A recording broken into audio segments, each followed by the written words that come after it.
Welcome sa isa na namang episode ng C3 Clips. Sa video clip na ito, saglit po natin pag-uusapan ang issue ng gutom at food insecurity.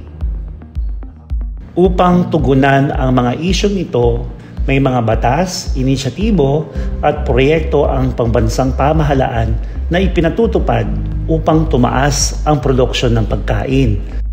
Bilang basic political unit ng bansa, ang barangay ay may malaking tungkulin sa paglutas ng mga suliraning ating kinahaharap. Kaya naman ipinakilala ng DILG ang halina't magtanim ng prutas at gulay o HAPAG sa Barangay Project. Ito ay isinasaad sa Memorandum Circular Number 2023-001. Sa pamamagitan nito, hinihikayat ang mga barangay na magtanim ng mga prutas at gulay sa mga community garden.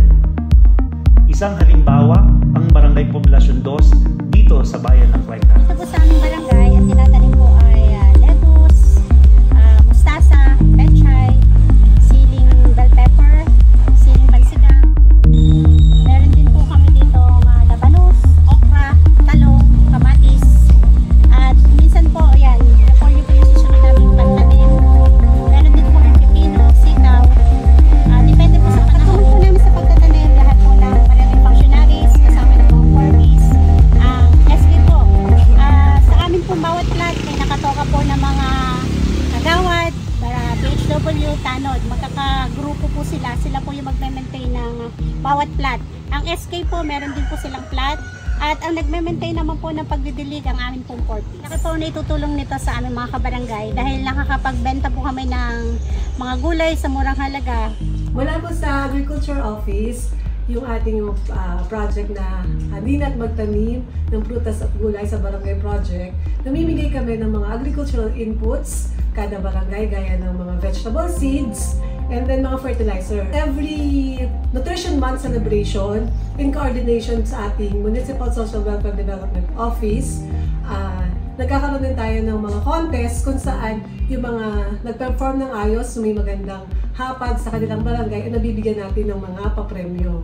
Naanyayahan ko na hindi lang bawat barangay, kundi mismo ang mga residente, ang aming pong local government ay sadyang may mga pananim, buto para sa gulay at prutas. Kaya inanahan po namin kayo na ating ipagpatuloy ang ating simula nung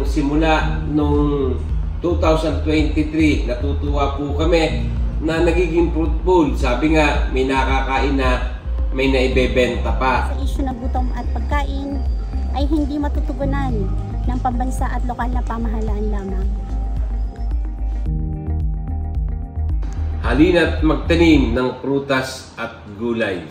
Halina't magtanim ng prutas at gulay. Halina't magtanim ng prutas at gulay. Halina't magtanim